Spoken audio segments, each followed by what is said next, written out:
Everyone, good evening. কেমন আছো সবাই? আশা করছি সবাই অনেক ভালো আছো আর আমি অনেক ভালো আছি। তো আজকে আমি এই পার্সেলটা ওপেন করব। না, এটা কোনো নতুন পার্সেল না, এটা পরে অলরেডি তোমরা ভিডিও দেখে নিয়েছো, শর্টস ভিডিও। বাট এতটাই কাজের প্রেশার যে লং ভিডিওটা আমি আপলোড করতেই পারিনি। তো ভাবলাম চলো একবার লং ভিডিওটা আপলোড করে দিই। যখন ভিডিও করেইছি তখন আপলোড করবো না কেন? আর আমি তো জানি আমার ভালোবাসার মানুষরা আমার এই ভিডিওটাও দেখবে, তাই তাই তো ঠিক বললাম তো? তোমরা নিশ্চয়ই দেখবে আমার এই ভিডিওটা, আর শুধু দেখবেই না, সুন্দর সুন্দর কিন্তু কমেন্টে করবে, সেটাও আমি জানি। তো যাই হোক, চলো, আমাকে এই ড্রেসটা কেমন লাগছিল অবশ্যই কমেন্টে জানাবে।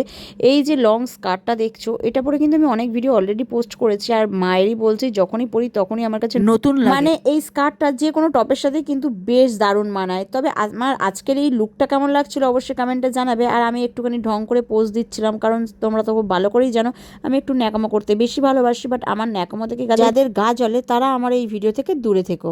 তো যাই হোক, আমার ন্যাকামো দেখতে তোমাদের কেমন লাগলো আর আমার এই ভিডিওটা তোমাদের কেমন লাগলো অবশ্যই জানাবে। আর আমাকে কেমন মানাচ্ছিল এই ড্রেসটা সেটাও কিন্তু অবশ্যই কমেন্টে জানাতে ভুলো না। দেখা হবে অন্য কোনো মিনি ব্লগ নিয়ে, ততক্ষণের জন্য টাটা।